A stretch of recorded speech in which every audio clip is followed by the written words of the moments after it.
Welcome to our first and a more advanced series of Photoshop tutorials. Here we'll talk about some interesting settings and techniques that will get you more acquainted with Photoshop in general. Let's talk about curves. Curves is a setting in Photoshop that allows you to get richer tones and colors in your pictures. To start, we've opened up our usual coffee image here, and we'll click on the Image drop-down, then Adjustments, then Curves. You can also hit Ctrl+M at the same time. Doing this will open the Curves window, which looks like a neat graph chart. In the middle, you should be seeing a line going from the bottom left to the top right. If you want to apply a quick preset, which will set the settings for you, you can click the drop-down and change from the default to other settings in the list. Setting the color preset to color negative changes some things here, which we'll explain. As you can see, the individual values on the chart have changed. The original black line is still the same, but each individual color has changed. This is a permanent way to change the values of the image, but if we wanted to make it something a little less permanent and tweak the settings as we edit our image, we can make a new layer by going to Layer, New Adjustment Layer, and then Curves. This will allow us to have our own layer that we can edit the properties of in the Properties window. So over here in our Properties window, you can see that we can edit our curves just like the image edit we were doing before, but it is not permanent as we can hide or unhide the layer using the I button next to the layer. So the main thing to take away from curves is reading the histogram and placing points. We can place points on the histogram so we can change the color changes anywhere in the image, based on the dark spots or the lighter spots of the image. As you can see on our image, the shadows and highlights of our image aren't very great, so we can edit our colors without much interference. So if we put one point in the middle, one point on the end, and one point on the beginning, we can change the colors and alter them in subtle or more advanced ways. Curves help out many Photoshop users with images that have bad contrast or bad lighting. Use curves next time you have an image that needs tweaking. It's one of the most powerful tools in Photoshop's arsenal. Welcome to our second tutorial in our advanced line of Photoshop tutorials. This time we'll talk about some features that are similar to curves, but do things in a more individual way. Brightness, contrast, and exposure. Just like before, we'll start out with our image available. As before, we could alter the image from the Image drop-down and brightness and contrast under the Adjustments, but we'll create a new layer using Layer, New Adjustment Layer, then Brightness and Contrast. That way we can adjust without permanently changing the image.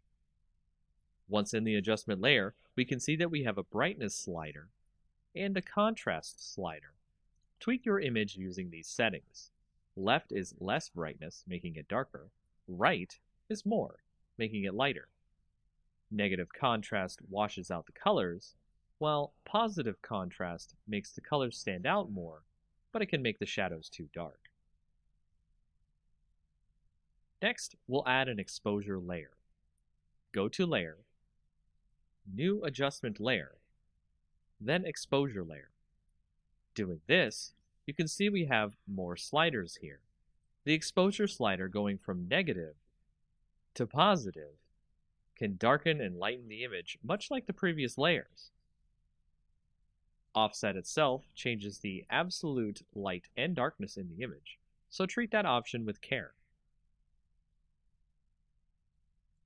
Gamma correction allows you to add and subtract gamma, general lighting, to the entire image. It starts out at 1, and going left adds more gamma, while going right subtracts gamma.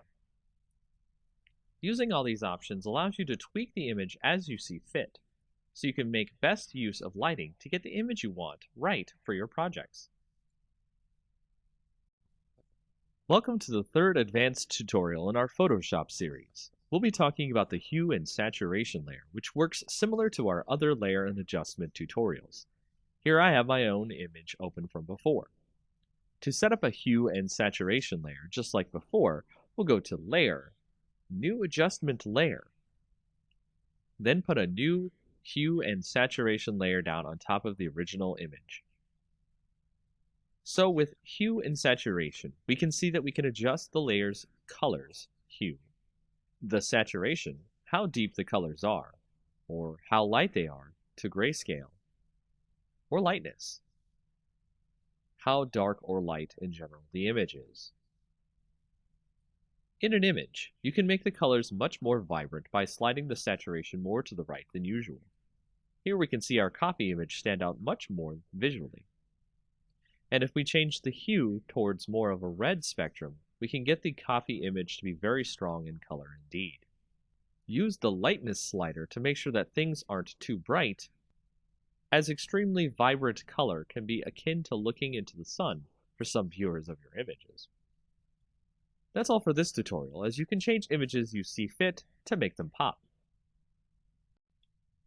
Welcome to our fourth tutorial in our advanced series. This time, we're going to go with a more exercise-focused approach to help you get more acquainted with what a client wants and needs for their projects. Today's exercise, creating web banner ads for a client. There are many sizes that a client needs for their projects, and when doing web banner ads, you may need to do all or some of them. We'll go over the industry standards so that way you can make the banners needed for your projects. The first size we'll go over is the large leaderboard. It's 970 by 90 pixels. To start, we'll create a new image, and then we'll set the width to 970 and the height to 90. That'll give us the dimensions of the image that we want. We'll create a simple white background here. Then apply a quick text add. Make sure your text is in black so it shows up on the background. Write 10 apples for $3.99. To center the text on the banner, go to Select All, then hit the Center Layer option just below the main menu here. From there, add an image of an apple.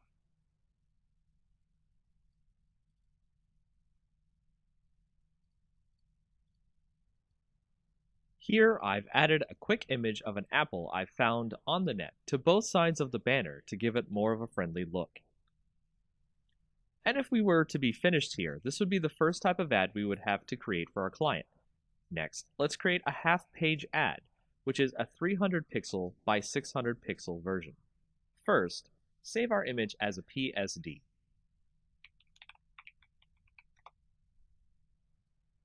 Now, change our image to a 300 by 600 canvas.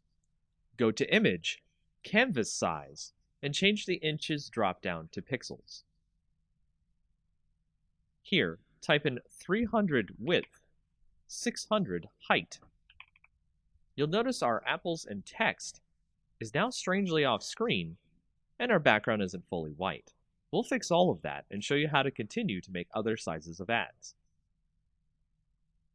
If you notice, the apple images aren't exactly gone. They're just off screen to the image's canvas. Let's bring those apples back to the top and bottoms of our image now. Then, let's use the paint bucket icon on the left and fill in our white background again. Remember to click the correct layer, which should be the first layer in your order.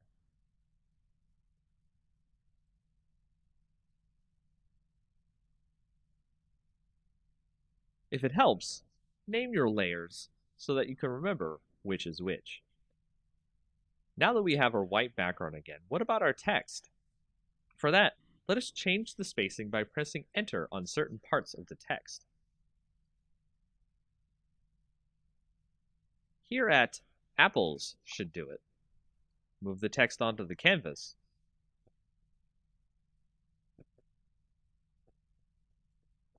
And resize the text as necessary. For vertical text, I like to use centered text under the Paragraph tab of the font properties for a more pleasing aesthetic. And there you have it. We have a new ad that can save as a separate PNG or JPEG from our original Apple ad. From here, we can create all the rest of the industry standard ad sizes: 160 by 600, 120 by 600, 336 by 280, 300 by 250, 728 by 90, 468 by 60, 200 by 200, and 250 by 250. See if you can make Apple ads for each one of them. For our next project design tutorial, we'll work on creating some great YouTube channel art for yourself or for any clients using Photoshop.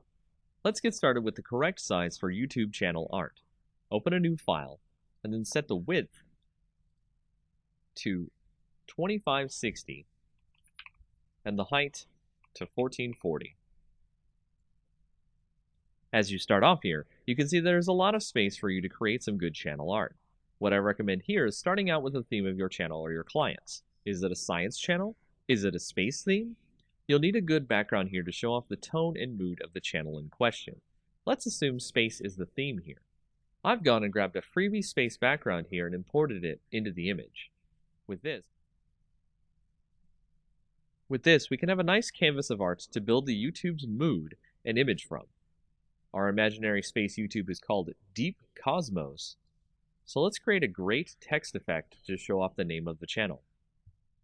First, create your text. Make it large enough to be visible.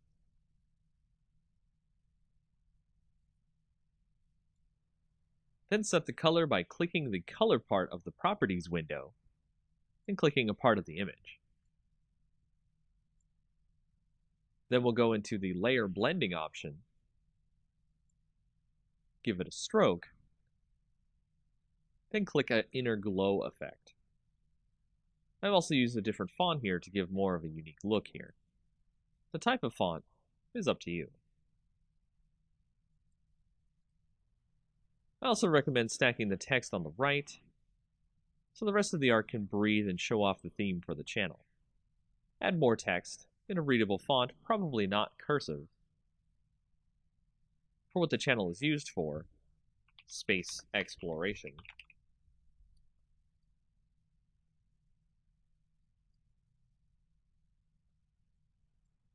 Any extra social media links. I'd not use any more than 2 fonts on your images as well, as it is a design error to use too many different fonts. And this will create a very basic YouTube channel art that will evoke a great wonder about what the channel is based around, and draw viewers in with its great visual design. In our next project design tutorial, we'll go over how to make a Facebook ad. Facebook ads are similar to the industry standard ad designs, so we'll go over the basics really quick and then design an ad in a standard size. Single ads are the easiest type to do, as the other options Facebook gives you for ads are multiple image ads, video ads, and a few more. As before, we want to open a new image with the correct size. The standard Facebook ad size is 1200 pixels by 618 pixels. Let's open an image with this size now. From here, we'll create an image that really pops for our audience. Let's say we're creating an image for a seafood company. Let's go grab an image of some great lobster dinner. On top of that, you want to make the image have something that stands out for your audience. So adding some text that implies the dinner is irreplaceable or you can't find it anywhere else is to create that type of rarity that clients want their products to have. This is not necessarily true of every ad you make, but a nice quip or message about the product you're advertising will help with the ad. We'll add that in, and then we'll touch up the image by adding a quick inner glow filter, and adding more of a vignette look by adding a dark glow, but only around the inside edges of the image. After that, you're done and ready to continue making more ads for Facebook pages. These are the ads you typically will see in Facebook feeds. In this project design tutorial, we'll go over how to make a Facebook cover page. Facebook cover pages are similar to our YouTube cover pages in that you can make them as expressive as you or the client wants. As before, we want to open a new image with the correct size. The standard Facebook cover size is 851 pixels by 315 pixels. Let's open an image with this size now. From here, we'll do as we did before and create something a little more exciting like our YouTube cover image.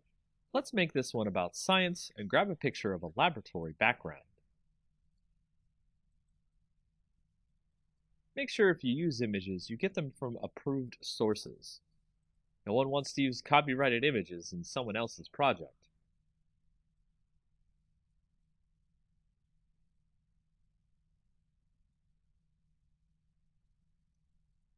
Here we'll add some text, as well as maybe some other social media URLs in our image to give the impression that the page is outside of Facebook as well.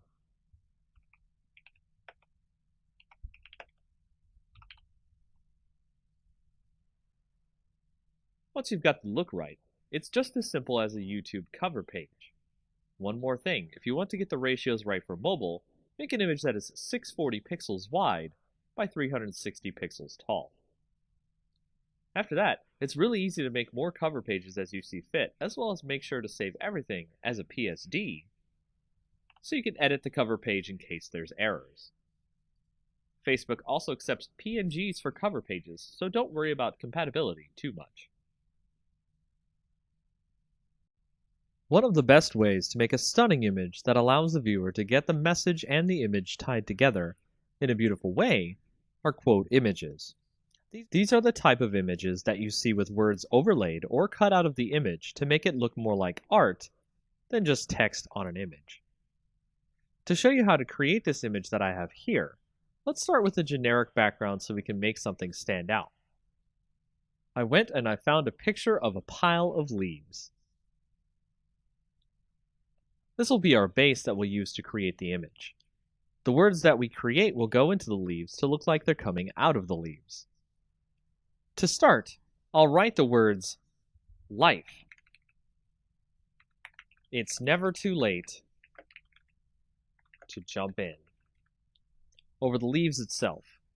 Doing so creates the usual text over image effect, which is fine on its own, but we want to make the words look as if they're underneath the leaves or coming out of the leaves. To do this, let's create another background layer copy on top of the text. And we can drag the opacity down enough so that we can see the words behind it. Doing this will allow us to see what leaves overlap onto the letters, and we'll begin extracting the letters using the Quick Selection tool. We'll do this so it has some of the leaves on top to make the letters look good and buried. This is the most time-consuming process of this effect, as again, you want to make it look like the leaves are laying on top, so take your time to get the leaves to look good. Next, you'll want to create a layer mask after you've selected your leaves on your background layer copy. Click the new Layer Mask button. Change the opacity back to 100%. Next, you'll want to add a drop shadow to your top background layer, so the leaves create a kind of 3D effect on your letters. The last effect we'll make here that makes the letters look like they were placed there instead of just added to the image is a texture that looks like rough paper or stone. Do this through the Pattern Overlay effect.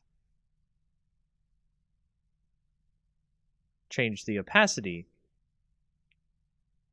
just down to about 20%.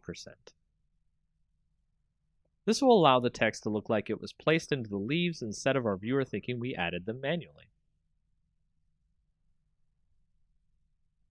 And that's it for this effect. It's a simple one that really makes some images pop and gets some great views. Welcome to our next introductory tutorial for Photoshop. Today's topic is about the healing brush and the spot healing brush. We'll be using it to show you how you can touch up blemishes on a photo. This is great for touching up photos of friends, family, and other things you need to make look good. We'll start by taking a photo of someone having blemishes on their face and opening it in Photoshop. Doing this will allow us to have something to work with to show off the healing brush. If we select the healing brush here on the left, with the nice bandage icon on it, you can see that we have options up at the top. Sampled is what you normally want to use for your restoration of your faces and such in your blemished images. Using this, we'll hold the Alt key and click on a spot we want to use as a basis for healing the image.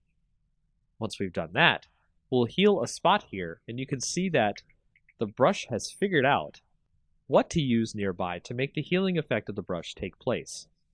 If we continue, We can remove all the blemishes, and it's a pretty amazing tool.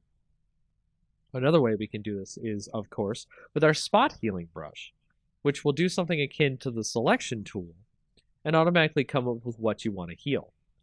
At the top are our options. We can do proximity match, which will use what's around the spot you want to heal to fix, create texture, which will create a mix of textures from around the image and is generally not good for face touch-ups. Content aware will try to guess based on what's on the layer itself and what seems appropriate here. Proximity match is actually one of the best options, and you'll see that it tries to fit the fixes in where it can. So be careful with your healing, and have fun making faces and other things look great. Smart filters are one of the most powerful features of Photoshop. We'll start this tutorial by showing you how we can make a smart object, add a filter to the image without it being permanent, and show you the power of smart filters that way. We'll start by opening this image of flowers here, and you can see that we have a great setup of a butterfly and some flowers. What we want to do is convert this image into a smart object, and all we have to do is right-click on the image and then click Convert to Smart Object. Doing that will set us up for any filters we want to add to this image, and it can be quite addicting to add filters and mess with the image. So let's try to isolate the butterfly here from the rest of the image. What we want to do is go ahead and go to Filter, then to go to Texture, and then Stained Glass. We'll fix the stained glass texture so that it looks smaller and looks good. We can see our butterfly in the back there. Next, we'll draw a nice quick selection around the butterfly. This is what we want to remain, and the rest stay in the stained glass filter. Last, we'll press Ctrl-I, which will put all the selection in black and allow us to see the butterfly. From there, we can tighten the mask around the butterfly so it looks like it's floating above the stained glass.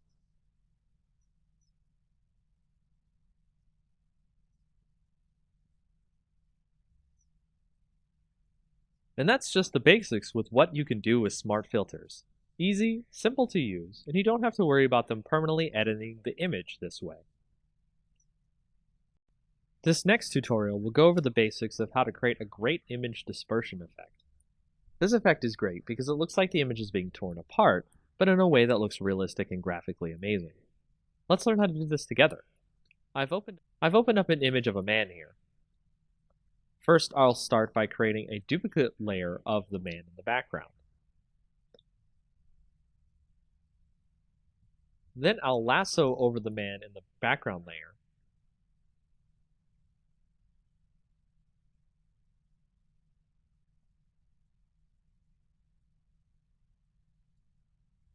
Right-click, and then do Fill. Make sure it's set to Content Aware, and it will let you fill in the background over the original man in the picture. We'll then select the entire model by using the Quick Selection tool.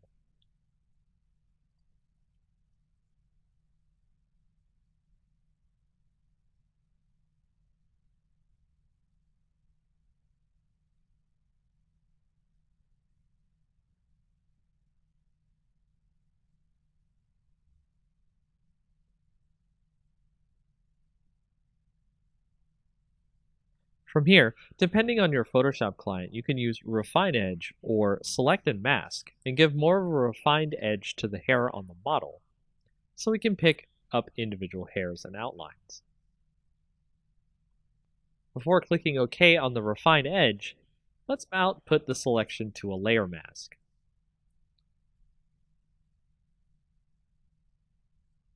Now you can see the model is on a separate background. Let's duplicate the layer now. Then apply the mask we made from the previous layer. I'll rename this layer to the dispersion effect. Then I'll make a duplicate of this layer and rename it to man. Now I'll select the dispersion layer, then select filter, then liquefy. Next, I'll warp the model using the forward warp tool so we can make sure we can have a nice canvas for our effect later. This will determine the size of the dispersion effect. Take your time with the liquefy, then when you think you're done, hit OK. Now we'll make another mask, which we'll do by hitting Alt before clicking the new mask button, the little circle in a rectangle, so we fill the mask with black. This way, our dispersion effect is hidden until we need it. Before we continue, make the original background layer with our picture of our man hidden, so we can edit effects in.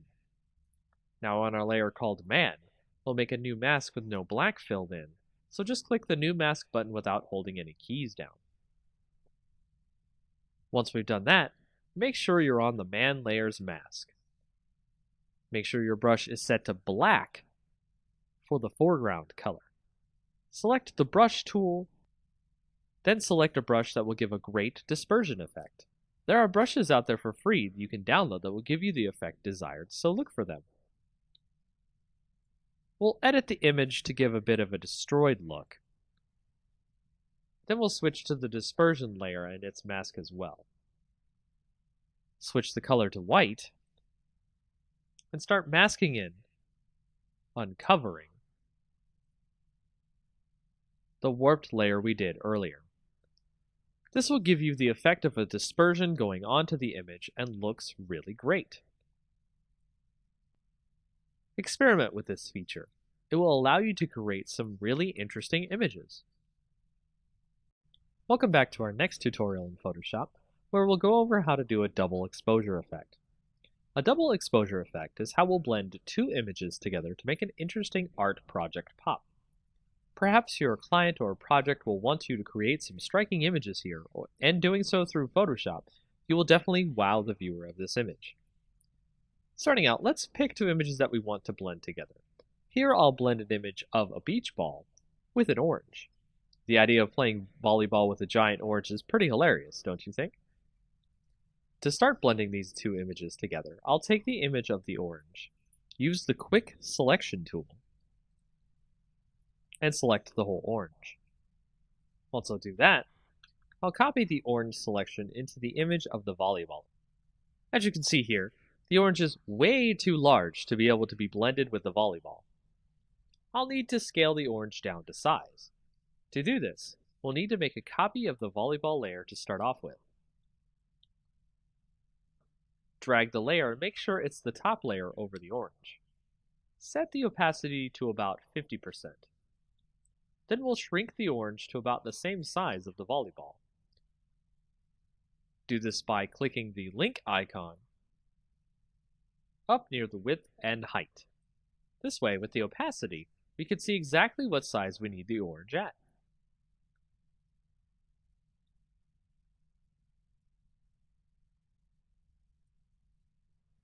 Apply the transformation when done. Next, we'll create a layer mask by clicking on the orange. Control-click the image to select all.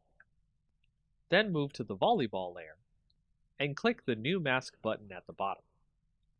Once we have that mask, we'll make a copy of the orange layer, and then make a black mask of that layer by holding the Alt key and clicking New Mask. Using the Quick Selection tool, we can select the parts of the volleyball we want to erase.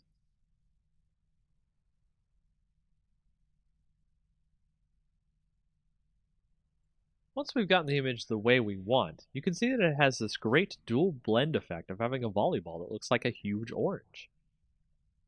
Make sure to leave on the background for the largest effect of showing off the volleyball orange in the scene. Now you know how to use layer masks to blend two images together. Welcome to the next tutorial in our Photoshop series. We'll be doing this tutorial about a great neon text effect for your text. It's a simple effect that will make it really fun to add text to your images of brick walls, or nighttime building photos, and more. First, we'll start out with a brick wall image. Any brick wall image will do, as we will put our text over it and make it glow. Let's add some text now to the image and write neon, probably in a cursive font of some kind. Make sure the font size is large enough to fit into the middle of the image. Next, we'll add a hue and saturation layer to the image, so select the background layer, then go to Layer, click New Adjustment Layer, and then Hue and Saturation. Set the saturation to pretty low, and the lightness as well, but not too dark. We want it to be bright enough that we can see the brick wall. Next, create a new layer which we'll call Clouds. You could do this, of course, by clicking the New Layer button at the bottom, which looks like a new page. Here we'll add clouds to the layer by clicking Filter, then Render, then Clouds. Create a black layer mask on that cloud layer by Alt-clicking the New Layer Mask button. Make sure your clouds layer is set to divide on the layer mode here. Let's use our brush tool here to uncover some clouds. Set the foreground color to white. Make sure the layer mask is selected. And set the opacity of our brush to about 50%. Make sure your brush hardness is also 0% as well. Once that's done, uncover some clouds behind the neon word.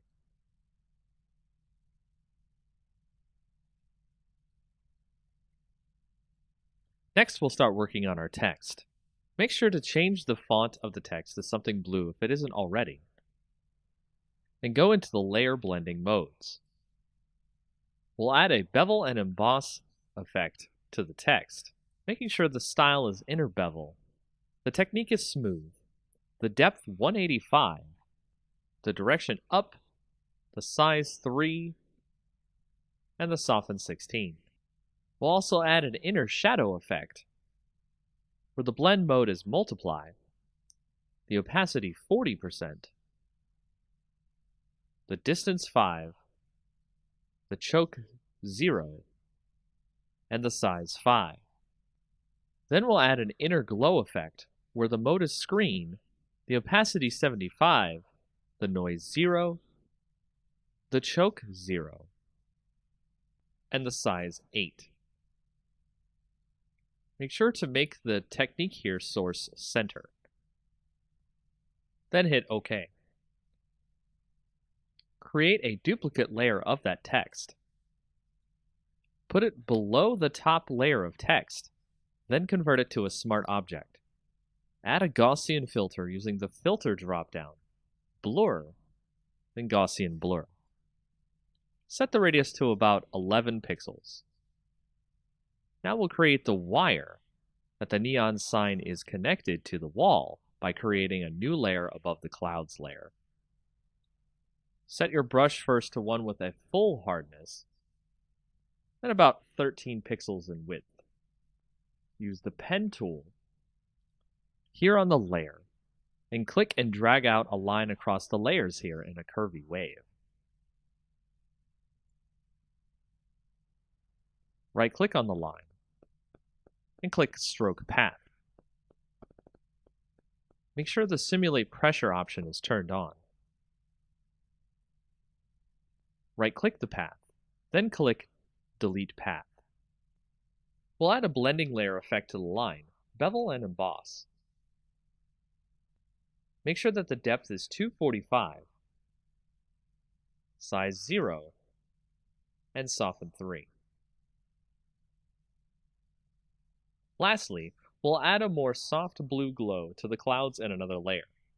Add another layer on top of this layer, then switch to a soft brush with no hardness, with the size close to the size of our letters.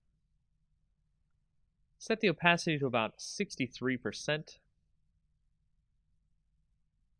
Brush in some blue. Set the layer blending to soft light. And there you have it. Our neon sign is complete. Welcome to our next Photoshop tutorial. This time we'll be doing a great fire text effect. This can create a great illusion of text that looks like it's either made of fire or on fire. We've already started with a great fire effect image we'll use later in the tutorial.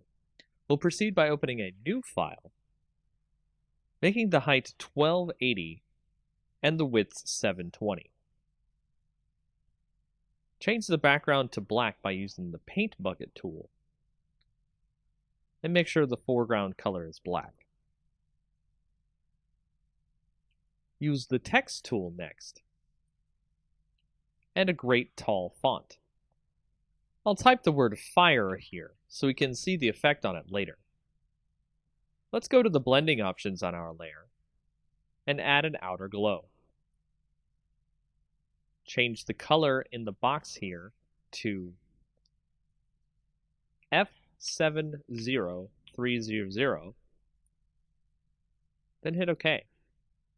Select the satin blending next and change that color to 872D0F, and hit OK as well. Change the opacity on the satin effect to 100%. Change the distance to 10 pixels, then hit OK. Now select Inner Glow. Change the blend mode to color dodge here. Next, change the color to E5C23B, then hit OK.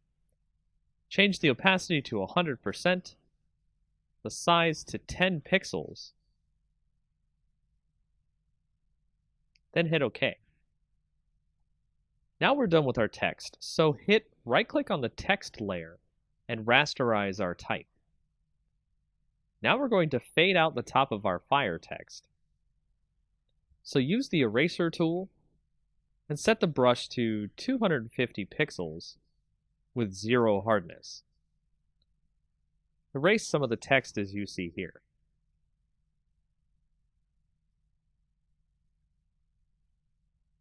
Now we'll go up to Filter, Distort, then Zigzag. Set the amount to 4 and the ridges to 4. Make sure the style is set to Pond Ripples and hit OK. Now we'll select our fire image we've opened and copy that into our text image we're working on. Position the fire image over our text, then we'll switch over to the Channels tab here next to our layers. Hold Ctrl and click the green layer to load a selection of the areas of fire in our image. Head back to the Layers tab, then press Ctrl J to make a copy of the selection we got from the Channels tab. Delete our original fire layer. Here I'll rename the layer Fire Main to stay organized. We'll move the fire around to wherever we like in the image. From here, we'll resize the image to fit over our text, then duplicate the layers so we can make more fire effect on our text. Be sure to resize, rotate, and erase edges of the fire around the text so it looks like the text is on fire realistically. And that's how you do this effect. In our next tutorial for Photoshop, let's create a great lens flare effect for our photos. Of course, you could use the lens flare effect in Photoshop, but it usually comes out pretty cheaply made and poorly well done. We'll go make our own effect and have it look great and professional. So we'll take our image of a sunset in the back here and add a new layer to the scene. Then we'll take a brush and make sure the hardness is set to 0, the size to about 300, and then we'll change the color of our brush to white. Next, we'll paint a spot, and then zoom in to the brush effect on our image. We'll add some noise to our effect using Filter, Noise, Add Noise. Use about 3.5% of noise. Make sure it's uniform and monochromatic, and hit OK. The noise is going to prevent the effect from banding if we scale the effect. Now let's duplicate the layer through the right-click Duplicate Layer option, or you can use Ctrl J. We'll name the new layer White and the old layer Orange. Next, we'll add color to the orange layer. Hide the white layer, then go to Image, Adjustments, then hue and saturation. We'll color it by turning on the colorize option. Move the hue over to a nice orange and the saturation near 100%. You can make it a little lighter or darker if you'd like. Now we'll set the orange layer to a blend mode of screen. Then we'll set the white layer to a blend of linear dodge add. With the orange layer, we're going to free transform. Draw out our orange layer a bit, making sure that the link is selected to keep the ratio. Commit the changes. We'll select both layers, and we can drag it wherever we want. So let's move them over the sun and the image, and then free transform the effect so it's large and covering the sun. Make sure your two images are centered together. Now we have our lens flare effect. If you want to make sure that you don't want to wash out the color in the image, go to the orange layer, set it to screen, and then the white layer to linear dodge add. Change the opacity of the orange layer down to 50% or so. With the white layer, we're doing the trick here, which is the fill opacity rather than the actual opacity. Set that to about 15% or 20%. You can play with the opacity and fill layer here, and also do some transforming and stretching the lens flare effect to hit more parts of the photo. This is a very quick and easy way to generate a lens flare that you have full control over the way it looks on your image. Welcome to the next tutorial in our Photoshop series. We're going to go over a way to create a quick lomography effect. And a lomography effect is a type of effect that you might see on Instagram photos or other types of photos that make it look kind of a hipster-like or retro look. Now, it's very easy to create this look. It's actually extremely fast to create this look in Photoshop. All you have to do is open up a photo. You can see, for example, I have a photo right here. You want to go to Layer, New Adjustment Layer, and Curves. And we're going to make a new Curves layer here. Now, I'm going to make the Curves layer called the lomography effect, which we'll go ahead and type that in. And you can see we've got a nice little layer that goes over our background. It also has its own layer, so that way we won't have to worry about making the effect on the image and not having it affect the image permanently. So the way we start this effect is we go through and check out the curves. So we've got the histogram here, and we want to start out by actually putting a point here and dragging it down a little bit, which you see will actually drag down some of the shadows in the image. And then you want to put a little point up here and drag that one up, which will actually drag in some more of the light into the image. Then we'll go into the red, and we'll actually put a little point there, drag that down a little bit so we can get some more in there. But we actually want to drag the shadows up a little bit so we can get some more darkness, depth to the image. We also want to drag up the end here as well, and go to the green, and do the same thing, drag up a little bit there, drag down a little bit at the top.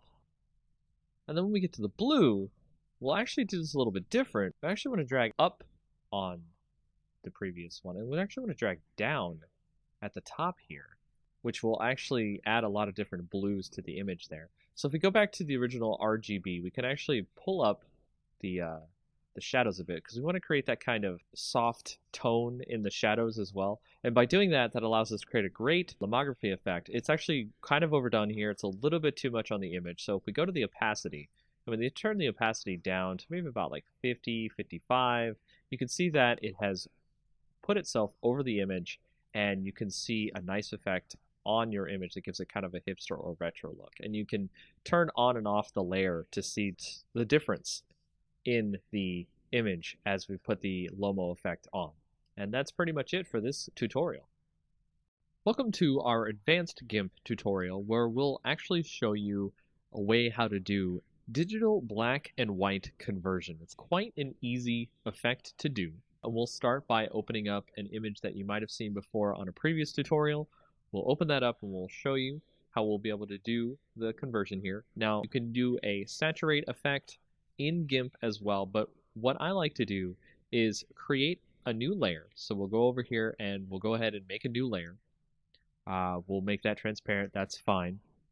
And from there, we'll also create a layer mask. So go ahead and add a layer mask to this layer. Make sure that it's set to white so it's full opacity. And you want to change this layer's mode to saturation. And by changing this layer's mode to saturation, you'll be able to change the opacity on the saturation on the layer. To get the saturation on the layer, you'll go over to the bucket tool and you will put in black on the actual layer itself.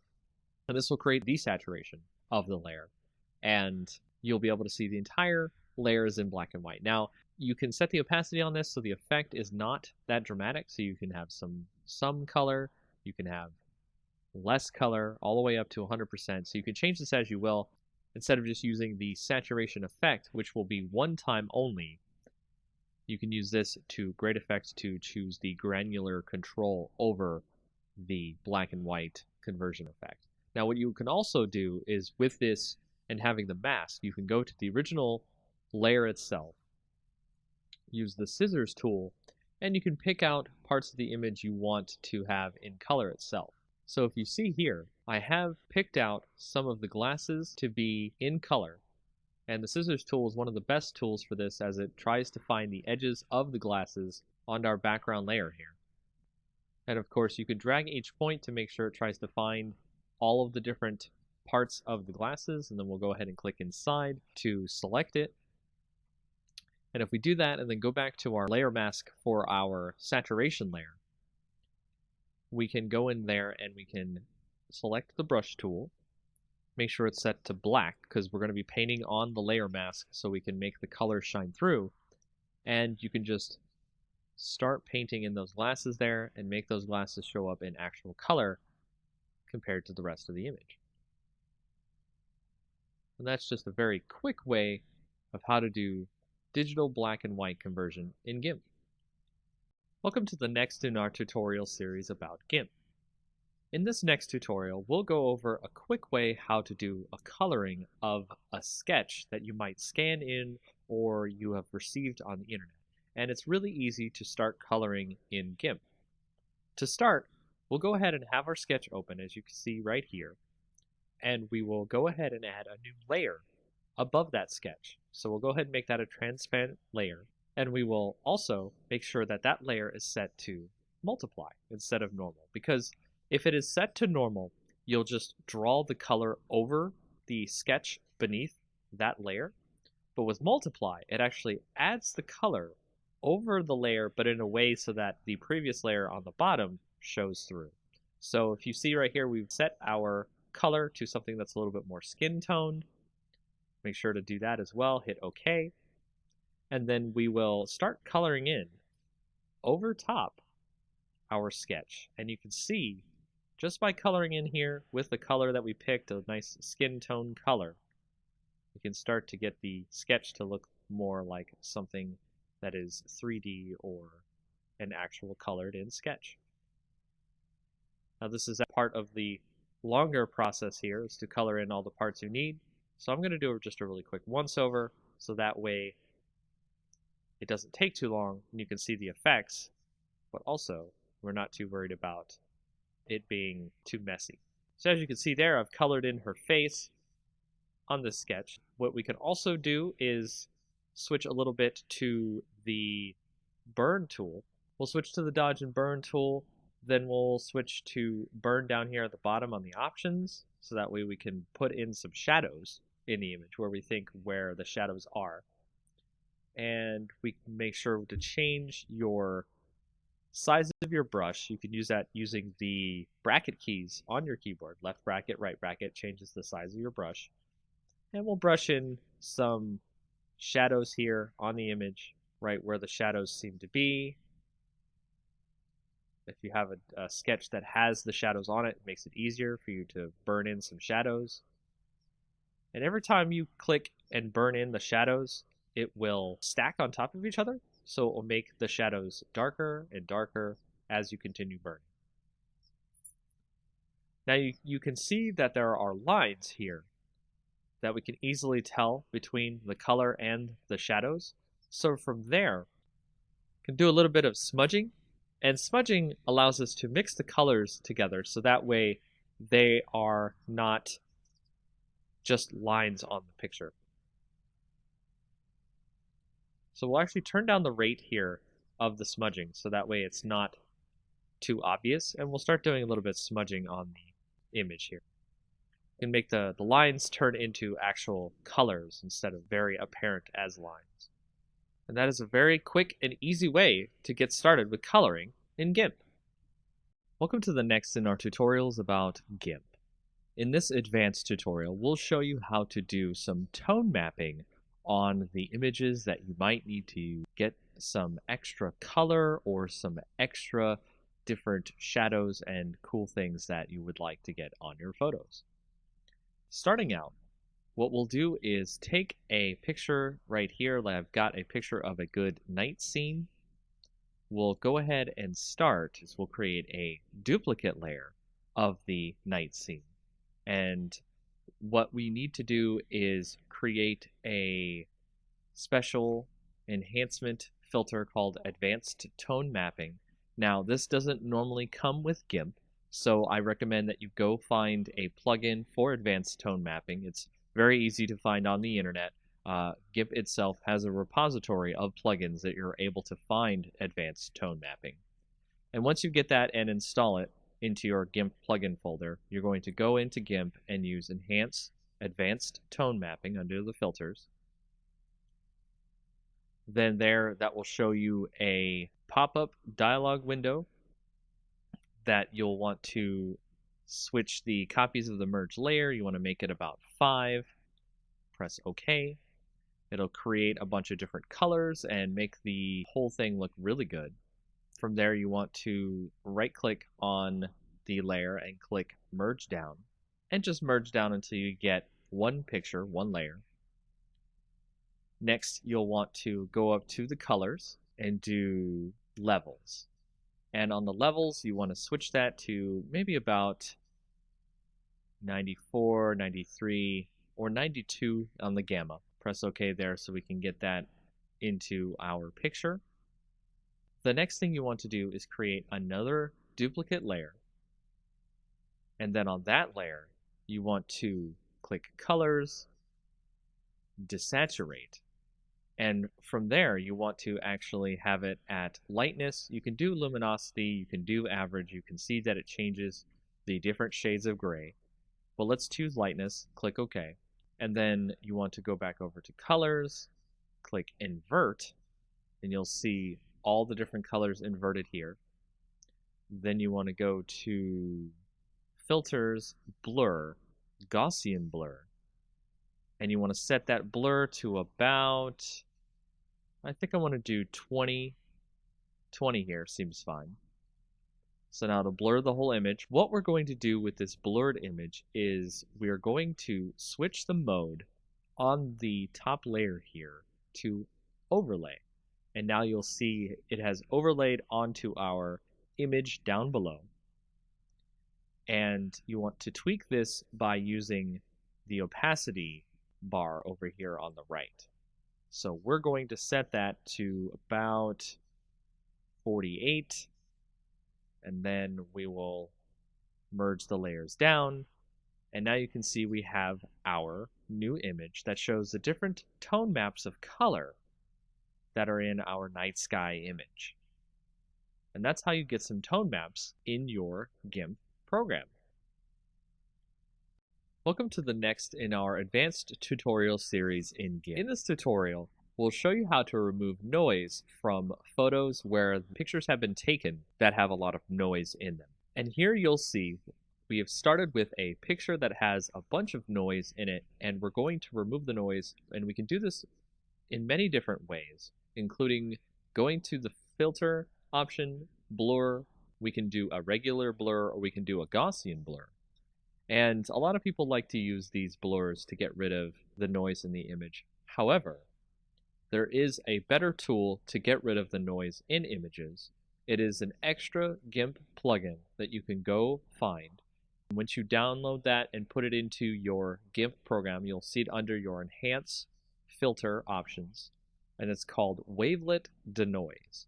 And wavelet denoise will allow you to bring up this dialog box that produces a better algorithm to remove the noise from your images. And when you go into it, you can see a preview of the image and the noise that will get reduced. So you can move around and find where most of the noise is coming from. And then you can go down to the thresholds and you can turn up the amount of noise being removed from the image. And you can decide whether or not you want to have more or less detail left in the image. And you can also change how much detail can be conserved when you start applying the denoise filter to the image. And then you hit OK, and you can see that it has reduced a lot of the noise in the image, and you can tweak this as you like. And there are many other different ways you can do this, but this is probably one of the best ways to remove noise from an image to make it look a little bit better to your clients or to any projects you might have in the future. And that is a quick way of how to remove extra kinds of film grain or noise in your images in GIMP. Welcome to the next tutorial in our Advanced GIMP tutorial series. This tutorial will show you about how to use luminosity masks to help you with your photos, so that way you can reduce some of the saturation in the colors of your photos, or just in general have better control over what you see inside of your photos. To start off, we have an image open here, which we're going to use luminosity masks to remove some of the saturation in the photo so we can see more of the mountain behind. So if you go over to the left, you can see we are normally on our layers section here, and we want to create a copy of our original layer, so duplicate layer. And then we want to go over to channels, and you can see what we're going to do here is select our red channel from the rest of our channels here. We want to select all on our image. I'm going to drag the red channel down to the copy down here, and then we will start by creating this one as the L for light, because we're going to save the highlights of the image and we're going to save the shadows of the image. We'll start this by right-clicking on the light part of the image, and we will subtract from selection. Make sure your entire image is still selected. That will select the darker parts of the image. And we will go to select, save to channel.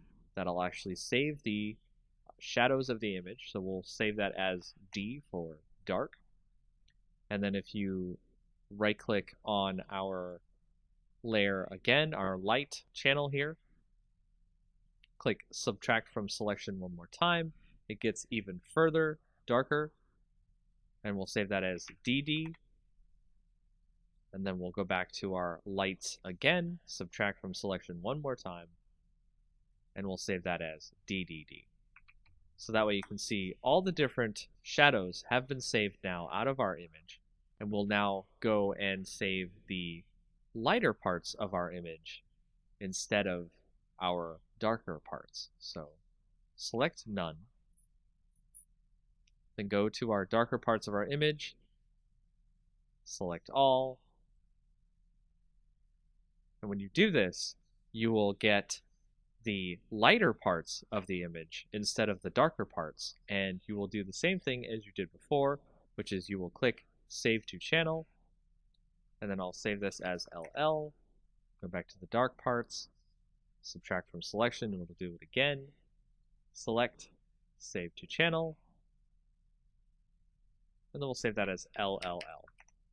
In doing this, you will have created a whole bunch of different channels for your different shadows and highlights in your image, and we'll be using that as a part of our layer masks to create luminosity masks. Now if you go back over to the layers, you can click on your copy, which I'll set here as light mask, and then I'll make another copy of this, which we'll call the dark mask. And then for the light mask, we'll right click and then make sure that your selection is none. So we'll right click on the light mask, click add layer mask. Instead of normally you would make it white, We'll set it to channel. And you can see under our channel, we actually have all of our different channels here for our shadows and our highlights. So if we go to our light channel, we can add that, and it will actually change it so you can see our light channel removes all of our shadows from the image. And now we're able to edit the image of our luminosity layer by going to colors and colorize, making sure that our light mask layer is chosen, not the mask itself. And with the sliders here, you can see I can change the hue of the image to make it a lot better, and the lightness of the image, so that way it can come through without too much saturation going on in the image. And you can compare that to the original image, which you'll see here. Saturation, removed saturation. And there's a lot more things you can do with luminosity masks in GIMP. Welcome to the next in our tutorials about GIMP. In this next tutorial, we'll show you how to create a contrast mask for your image. To create a contrast mask for your image, I've opened a previous image you may have seen on our previous tutorials here. To start with, we will create a duplicate layer of the image. Then on there, we will right-click, click Add Layer Mask, and you want to initialize the layer mask to a grayscale copy of the layer. Then, show the layer mask so we can see what we're looking at. Go over to Colors, Invert, and then you want to also give a filter, Blur, Gaussian Blur. And then set that to about 4 or 5 on the blur radius.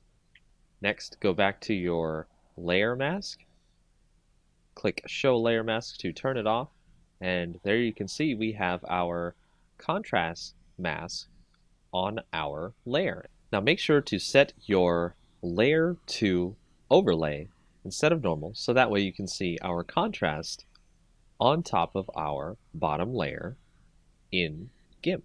And you can change the opacity, so you can change the contrast through this contrast mask in GIMP. And that's all you need to know about making a contrast mask in GIMP. Welcome to the next tutorial in GIMP. This is a very quick tutorial, part 1, about changing background color in GIMP. It's actually a very quick way to do this in GIMP, especially if you have an image that already has a background color you'd like to remove. So the fastest way to change the color in your background is go up to Colors, Color to Alpha, and then you will see that there will be a color picker that you can pick down here, a little drop down box from blank color to alpha, and then you can click on this little eyedropper here, click on the image, then go back to your color picker, press OK, and you'll see on the preview that it has removed the color from your background. Click OK there. The color will have been removed from your background. You may now add a new layer to your image. Make sure to have it as a transparent layer. Drag that layer beneath your current layer, which you removed your color by putting it into alpha. And then you can use the bucket fill tool to switch to any other color you'd like to add to your image. And that is the very basics about changing a background color in GIMP. Welcome to the next in our tutorials about GIMP. In this tutorial, we're going to show you how to change the background color in GIMP. This will be part 2 of our tutorials showing you how to change the background color. Another way you can change the background color in GIMP that is quite easy is go to your image, right-click, add an alpha channel if it doesn't have one already, and then from there you want to use the fuzzy select tool to select the part of the image you would like to delete to give ourselves a transparency. So you can see here it has selected all of the color besides the text itself, and if we were to continue from here, it would actually get rid of the background except for the other colors that we need to get rid of inside of the letters. To add the circles inside the text, you want to hold down the Shift button, which will add a plus symbol next to your fuzzy selector, and you can now add those bits inside the text into your selection. And doing so will allow you to delete all the parts of the image you want to get your alpha channel. So once you're finished there, just hit delete on your keyboard, and you'll see the background is now fully removed. And just like before, you can add a new layer with a transparency, put that below your current layer, and add a new color to your image by using the bucket fill tool. And that's another way about changing background color in GIMP. In our next tutorial in GIMP, we're going to show you what some of the blur filters can do to our images and add extra cool effects that might not be available elsewhere. We'll start by using our blur, Gaussian blur, motion blur, and pixelize blur filters, and that way you can see all the neat types of things you can do with your image. As you can see, we started with a bunch of duplicate layers of our original image and renamed them to blur, Gaussian blur, motion blur, and pixelize. From there, we can select our blur layer, turn that visibility on, and then go up to the filters, blur, and then blur. And it'll add a subtle blur effect to the image. You can see it on here. It's now much different from the original image. The details have been lost. And then we'll go up to our Gaussian blur, turn that visibility on, go to filters, blur, Gaussian blur, and we'll turn the blur radius to about 11 seems fine. That's our Gaussian blur. And then we'll go to motion blur, turn that one on, go to filters, blur, motion blur. We're going to make it a zoom, maybe about the center of the image here. The length of the zoom we'll put about 28. And it'll take a little bit longer to do this effect if your image is large. So now you can see that there is a kind of rush to get to the mountain look to the image. It's really cool. Then we'll go to our pixelize layer. Go to there, go to filter, blur, pixelize, and it'll create a kind of chunky pixel look to the image. So it'll actually kind of blur it out in something that's kind of like if you censor an image or protect someone's face or anything like that, you might see somebody has done something like this. So we'll set the pixel width to 7 and the pixel height to 7. And that is the pixelized blur on our image. So if we want to go back to regular blur, let's remove all the different visibilities of the other image. And we can change the opacity on this blur, so we can change how much of the blur obscures the image, which is okay. If we go to Gaussian blur, we can do this with our opacity in such a way where we create kind of a hazy look to the image. You can see it looks like it's in some sort of a dream. Then to motion blur, if you wanted to change the opacity on there, it creates more of a kind of like ray-like effect coming out from the image itself. So you can dial that in as much as you want or as you like. Then if we go to pixelize, we can do the same thing where we can turn the opacity up or down on that, but it just changes whether or not the blocks show up. What we can do here is we can select part of the image and we can create kind of a border in the image. And to do that, we've selected a spot in the image. And then you'll want to go to the pixelize layer, add a layer mask, make it the selection that we've just put onto our layer, but invert the mask because we want a border on the inside and not just the inside of the selection as our pixelized blur. And then click add, and you can see now on the edges of the image, if you right click, select none, you can see on the edges of the image there's a nice pixelized border. And that's an intro to some of the different blur filters in GIMP. Welcome back to our tutorials in GIMP. For our next tutorial, we'll show you about the selective Gaussian blur and how it can be used to remove noise from your images. Just like our previous tutorials where we've shown you how to reduce noise, we can select part of the image that we want to remove the noise from. As you can see here, I have a selection. Then go up to Filters, Blur, Selective Gaussian Blur. And in that, you want to select where the delta is. That's basically telling the Gaussian blur how much of the image you'd like to remove the noise from. and set the blur radius so that way it can come out looking good. As we hit OK here, you can see that it has removed a lot of the noise from the image by getting rid of the noise through the blur. And that's just a quick way to show you how to do selective Gaussian blur in GIMP. Welcome to our next tutorial in GIMP. We'll go over more tools that have been used in GIMP to create different effects in your image. The tools we'll go over for this part of our tutorial will include the clone tool, the healing tool, the perspective clone tool, the blur and sharpen tool, the smudge tool, and the dodge and burn tool. Starting out with the clone tool, if you go to our image that you see here, it will not let you do anything with the brush until you hold down Control, click a source on the image, and then it'll use that source when you decide to paint on your image, thus duplicating the image as you paint over it. The next tool, the healing tool, allows you to heal parts of the image much like in Photoshop when you want to fix parts of your image that have blemishes on them or other various problems. Much like the clone tool, you have to set a part of the image that you would like to use as the basis for healing the rest of the image. And as we start moving through our image, it'll try to heal the image based on what's around it, as opposed to the previous clone part where it just copied whatever it was using the source as.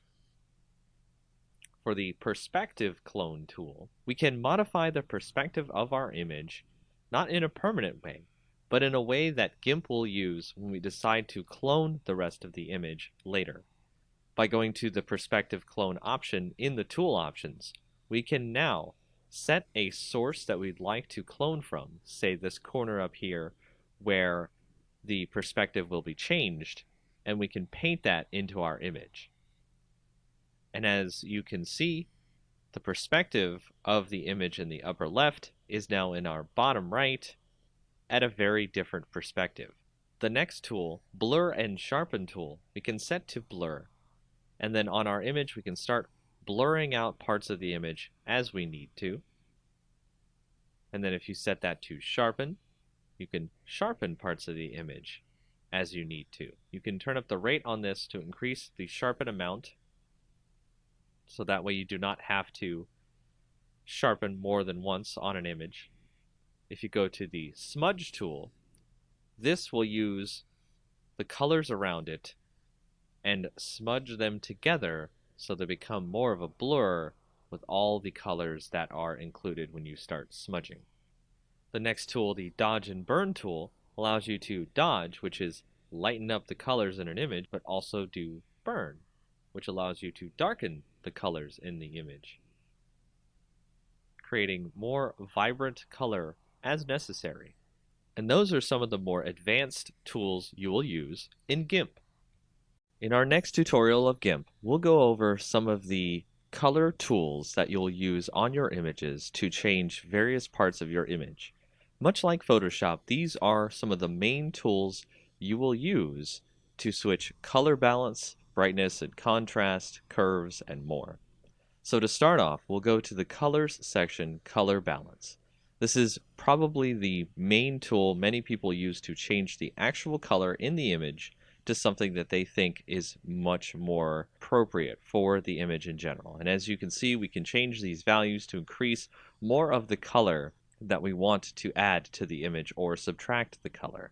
And we can change the shadows, the midtones, and the highlights of the image. The next tool is Hue Saturation, which allows us to change overall the hue colors that are added to our image. So we can make it a green or a pink or what have you. We can change the lightness of the image, how much extra light is in the image, or if there's more shadows. And we can add more saturation of color to the image or make it more toward grayscale. With the Colorize option, we can do this in a more direct way, where it adds the color directly over all of the image. And of course, you can do this with the saturation and the lightness as well.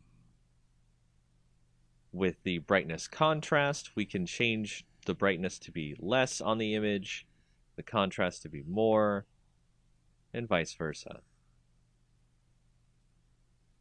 With the threshold, we can change what the image sees in terms of darkness or light. And for this, I would recommend using a layer mask so you can have something to blend over the image itself instead of leaving this as its own layer. With levels, we can go in and change the gamma on the image so we can reduce the gamma, make it darker, or add more gamma to make it lighter. With the curves, this is much like Photoshop where you have a histogram and you can set the points on the curves to drag down the shadows, increase the highlights, and change the way the image looks on a very granular basis. If you go to posterize, it creates an image that reduces its colors into various channels of colors. You don't see many colors if you go lower on the posterize levels. That looks like it was created in older graphics editors. If you go to desaturate, we've been using this in a lot of our previous tutorials where we can desaturate by removing the colors from the image, and we can choose based on luminosity, the average, or the lightness in the image. And that is just a quick overview of all the different color tools you could use in GIMP. Welcome to our next tutorial in GIMP.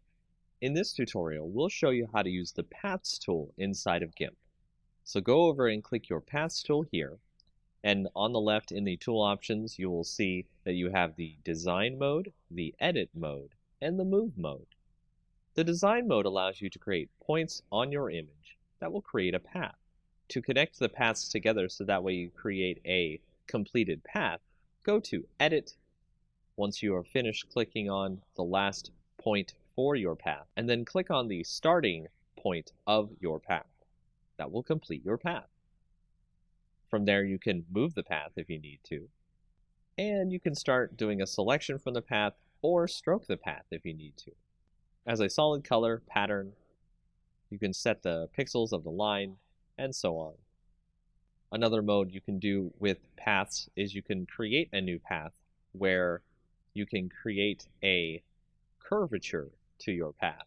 And this allows people to create some very interesting and unique paths. To create this path, you must make sure that you have the polygonal option turned off. And that's a very basic way to use paths in GIMP. Welcome to our next tutorial in GIMP. Now, in our previous tutorials of GIMP, you may have asked yourself, how do I install those scripts, plugins, and brushes that I see on the internet for GIMP?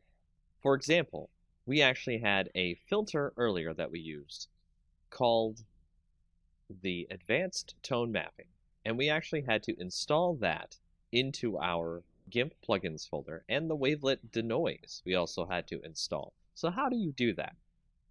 Well, once you find the plugin of your choice, for example, when we had to get wavelet denoise, you can go into your folders for GIMP, usually under Program Files, GIMP 2, and then you'll see the different folders you have for GIMP. If you go into the lib folder, then go into GIMP, then go to 2.0 or whatever the version is, you will find the plugins folder. And this is the folder you will want to bring any plugins that are exe files that GIMP uses as extra plugins for its program. As you can see here, the wavelet denoise program is where we put that plugin. For other different things you want to put in your GIMP program, you go to the Share folder, the GIMP folder inside there, the version folder inside there, and then you can see that there are brushes folders, scripts folders, and various other folders you can bring extra things into GIMP to use for your projects. So if you have a script, for example, the Advanced Tone Mapping script, this is where it goes inside your GIMP program. And once you've put those files into the correct folders you need to put them in, all you have to do is restart your GIMP, and you're ready to use your scripts, plugins, and brushes.